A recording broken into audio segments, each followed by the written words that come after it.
C'est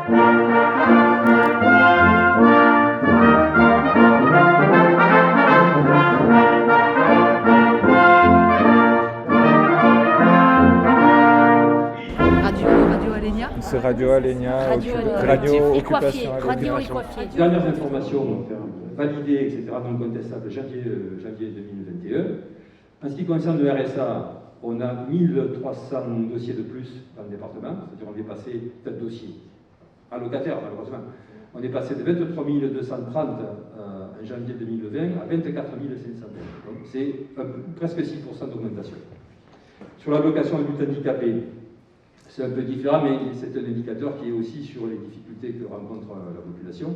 On est passé de 10 500, je parle toujours pour le département, de 10 580, on est passé à 11 040 personnes qui sont passées sous le régime de l'allocation handicapée, donc là aussi une progression de 4,30%. Sur l'allocation spéciale solidarité, l'ASS, on est passé de 4 280 à 4 400, donc là l'évolution est un peu plus tassée, mais elle n'est que de décembre, elle n'est pas de janvier celle-là. Donc presque 3% d'augmentation. Sur la prime d'activité, on passe de 40 000, ça c'est énorme. C'est-à-dire qu'aujourd'hui, il y a 40 500, enfin, il y avait en janvier de l'an dernier 40 580 personnes qui en bénéficiaient, entre guillemets. Il y en a maintenant 40 580. Ça veut dire qu'il y a aujourd'hui 40 000 personnes qui sont en activité et qui n'ont pas assez de leur salaire pour vivre. Parce que c'est ça que ça veut dire, ce chiffre. Ce n'est pas un cadeau du... ça peu importe, du bon Dieu, mais la prime d'activité, c'est ça. Ça veut dire 40 000 personnes qui ne peuvent pas vivre de leur travail. Et sur le logement, moi, il y a, pour le département, il y a à l'heure actuelle environ 600 personnes, 600 familles de moins qui en bénéficient par rapport à l'an dernier, à la même date. Voilà. Après, j'ai d'autres chiffres sur la jeunesse, mais on y reviendra. Mais je trouve que c'est important sur la question de la jeunesse, parce que c'est catastrophique. On ne mesure pas les conséquences, enfin si, on les mesure, mais je ne suis pas sûr qu'on arrive à bien mesurer toutes les conséquences que cela va avoir. Je vais vous donner un exemple, et notamment par rapport aux jeunes qui sont dans le monde du travail. Et nous, évidemment, en tant que syndicalistes CGT, c'est quelque chose qu'on a à cœur. Quand il y a eu les difficultés sur l'allocation logement, on a beaucoup, et à juste titre, éclairé la situation des jeunes étudiants. Parce que d'abord, ils ont été un peu trahis par la réforme, parce qu'on leur avait dit, vous verrez, ça ne bougera pas. Et tiens, on veille, si, ça a bougé, et beaucoup l'ont constaté. Mais ça a créé un effet, il y a eu un effet d'opinion publique, etc., de mobilisation aussi, manifs, etc. Et donc, le gouvernement a pris des dispositions très récentes, là, dans 2 décrets, qui rétablit à peu près la situation pour les jeunes étudiants. Jeunes salariés, que dalle, rien du tout. C'est-à-dire que le fait d'avoir ce qu'on appelle des ressources contemporaines, faisait qu'avant, un jeune salarié, on prenait ses revenus d'il y a N-2, donc si on était en 2021, on prenait 2019, il commençait à rentrer dans la vie active où il n'y était pas encore, et donc son appel, il la percevait au max. Mais le max, avec ça, il ne pouvait pas poursicoter, c'était quelques 200 ou 300 euros maximum, mais ça permettait de l'aider au moment où justement il pouvait décohabiter avec sa famille et puis rentrer dans une certaine autonomie. Aujourd'hui, rien, c'est-à-dire qu'on prend ses ressources les plus récentes, comme il vient d'avoir un salaire, l'APL coupé. Et là, on a beau se bagarrer, il n'y a pas moyen d'arriver, jusqu'à présent en tout cas, à faire reculer, alors que pour les jeunes salariés, c'est une perte sèche. Voilà. Et avec l'insistance du gouvernement, à continuer à refuser le RSA, etc., pour les jeunes. Moi, j'ai un dernier débat en conseil d'administration de la CAF dans les Pyrénées-Orientales. Et c'était, franchement, on a eu, bon, je ne vais pas la laisser parce que de toute façon, il n'y a rien à cirer, la présidente de l'Union, non mais parce qu'à un moment donné, il y a des scandales qu'il faut balancer, la présidente de l'Union départementale des associations familiales, qui prend, alors que nous, on venait de faire une déclaration, qui dit, moi, je ne suis pas favorable à ça, parce que c'est encourager les jeunes à ne pas faire, à être assistés. La présidente des associations familiales du département des Pyrénées-Orientales. Madame Lambert, avocate, je la conseille, si vous avez un problème, allez la voir. Non, mais c'est incroyable. Et évidemment, mes patrons, alors là, n'en parlons pas. Voilà. Moi, je tiens à vous signaler autre chose. Je remarque que le débat, là, on va appeler ça un débat, il ne prend pas vraiment, mais c'est normal. On vous assène de plein de données détails, c'était un mélange de détails techniques, de données techniques. Mais c'est là-dessus où ils nous ont, ces derniers temps. C'est que quand, il y a 10 ans en arrière, ça venait pas avant, hein. Il y a 10 ans en arrière, on nous disait, oui, on va baisser les indemnités chômage. Alors là, tout le monde était dans la rue. Alors l'indemnité chômage, ça parle à tout le monde. Là, on vous dit, on va changer le mode de calcul du SJR. C'est quoi le SJR? Qu'est-ce que ça fait eh ben, c'est ce qui permet de calculer votre indemnité. C'est la même façon de parler, enfin, c'est une autre méthode pour parler, mais qui vous embrouille et qui vous cache la vérité de ce qui se passe derrière. C'est une méthode. Donc, c'est pour ça qu'on est obligé de parler techniquement. Oui, non. Tout à l'heure, vous avez parlé de la CIP-IDF qui s'est créée en 2003, qui est un outil de combat pour les intermittents depuis longtemps. En fait, justement, c'est là-dessus qu'ils sont très forts, c'est qu'ils ont fédéré des compétences et des formations pluridisciplinaires et ils sont capables de tenir la dragée haute à politique, ils sont capables d'être techniciens, ils ont des matheux donc ils peuvent être en mesure en fait de prouver avec des arguments et des calculs que les propositions sont caduques en fait. Et du coup ils nous ont fait revenir dans les 12 mois parce qu'ils ont fait ce travail. Et je me disais que c'est là qu'on peut être fort, c'est en s'organisant comme ça en fait. C'est-à-dire vraiment sur le fond des pratiques, devenir expert aussi. Ben, c'est exactement ça.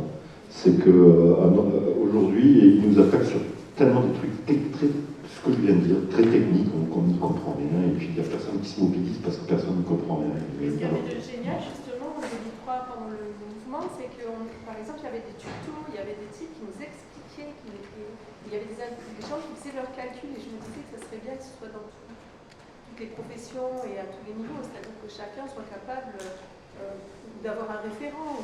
On n'est pas matheux, mais en tout cas, chacun y allait.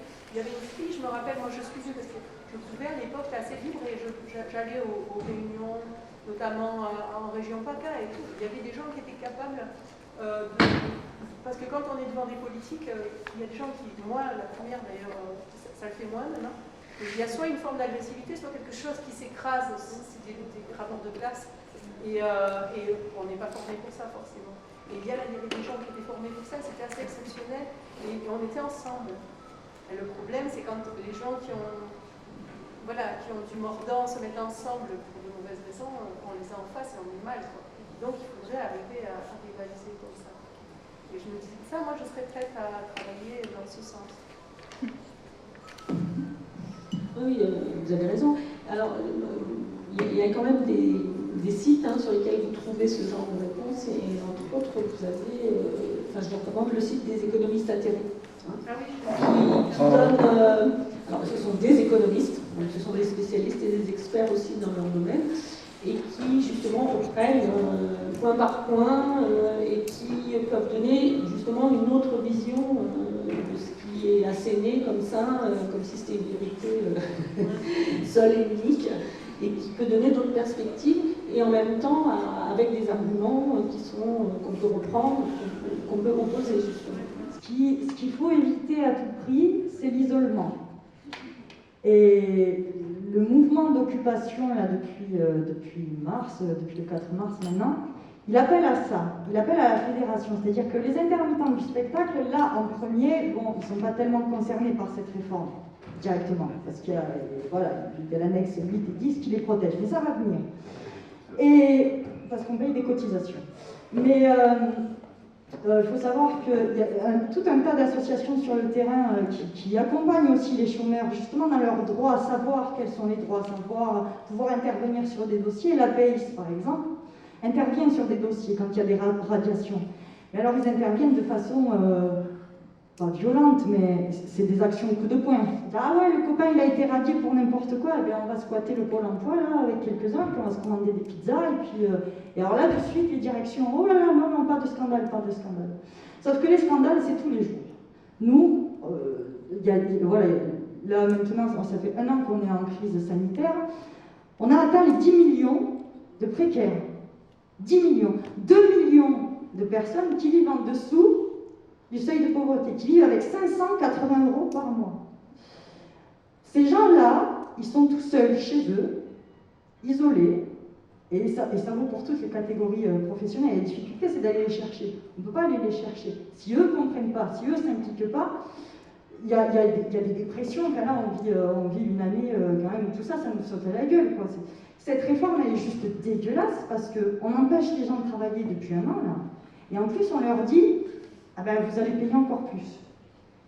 Nous, on va se régaler sur vos petites cotisations, là, on va tout ponctionner, et puis vous allez bien galérer. Et donc, ces occupations-là, les intermittents du spectacle, ils ont une force de visibilité. Et nous, notre souci, là, aujourd'hui, c'est de rendre visibles tous ces invisibles. Parce qu'on est tous concernés par ces cas particuliers de radiation, de chômage, de petites retraites, de gens qui ont travaillé toute leur vie et qui ont des retraites minables, et qui se retrouvent à vivre dans leur voiture avec 600 € par mois. Ça, c'est plus possible.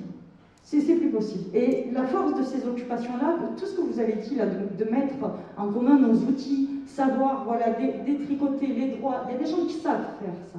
Les intermittents du spectacle, depuis 2004, tout ça, ils ont détricoté toutes ces réformes chômage. Ça a été détricoté. Et il y a des dossiers qui sont aujourd'hui mis de façon publique, en fait, pour que tout le monde puisse y avoir accès. Et nous, voilà, notre souci, c'est ça, c'est d'être un point d'information et de diffusion absolument de l'info. Et on lâchera rien.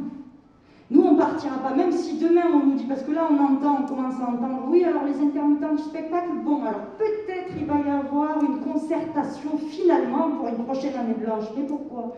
Parce que ça fait un mois qu'on est dans les théâtres. Ça fait un mois. Donc ils essayent encore une fois de diviser la population et de dire, bon, allez, on va donner un peu aux intermittents du spectacle, comme ça, ils ferment bien leur gueule. Et les chômeurs, qui sont tout seuls, eh bien, ils continueront d'être tout seuls. Mais nous, on a dit non, parce qu'on y a pris goût en plus. On y a pris goût. Souvent, on nous dit, oui, mais alors après, qu'est-ce qui se passe une fois qu'on aura réouvert les salles?